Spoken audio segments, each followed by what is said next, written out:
100 টাকার দেন। বাদাম লোকটা প্রতিদিন এখানে বিকালবেলায় এইখানে বাদাম বিক্রি করে। আজকে তার একটু কাস্টমার কম আছে অন্য দিনের তুলনায়, তাই সে এদিক ওদিক বারবার তাকাচ্ছিল যে কাস্টমারের জন্য। আর আমি ছাদ থেকে ভিডিও করতেছিলাম, ওদিকে আবার ঝালমুড়িওয়ালা কিন্তু ভালোই বিক্রি করতেছে। আপনাদের একটু জুম করে দেখাই। বাদামওয়ালার থেকে কিন্তু ঝালমুড়ি অনেক বিক্রি হয়, কিন্তু আজকে কাস্টমার খুব কম, তাই আমি ভাবলাম কিছু টাকার বাদাম কিনে আনি। বাদামওয়ালা কিন্তু বেছে বেছে তার পচা বাদামগুলো খুঁটে ফেলে দিচ্ছে, যা খাওয়া যায় না তা কেন বিক্রি করবে। তাই নিচে চলে আসলাম বাদাম কিনতে, বৃষ্টির কারণে কিন্তু ওইখান থেকে সরাই এখানে নিয়ে চলে এসেছি। এই বাদাম বড়টা কই? ধনিয়া টিটুমির জুন আইছে রে।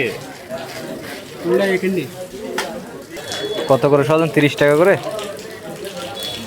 এটা আমারে কুস্তা কইছে না, আমারে কইছে আইছে। আমি কই গাড়ি কিতা করছ? তো গাড়ি আছে, গাড়ি ভিতরে এসে বুঝি না দীক্ষা লই বুঝা উপর থেকে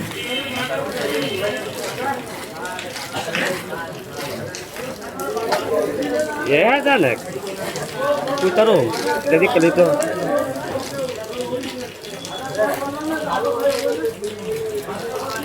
আমারে আমারে কোন আছে আর আমি দুধ উজ্জা ফাটানোর তোর আছে।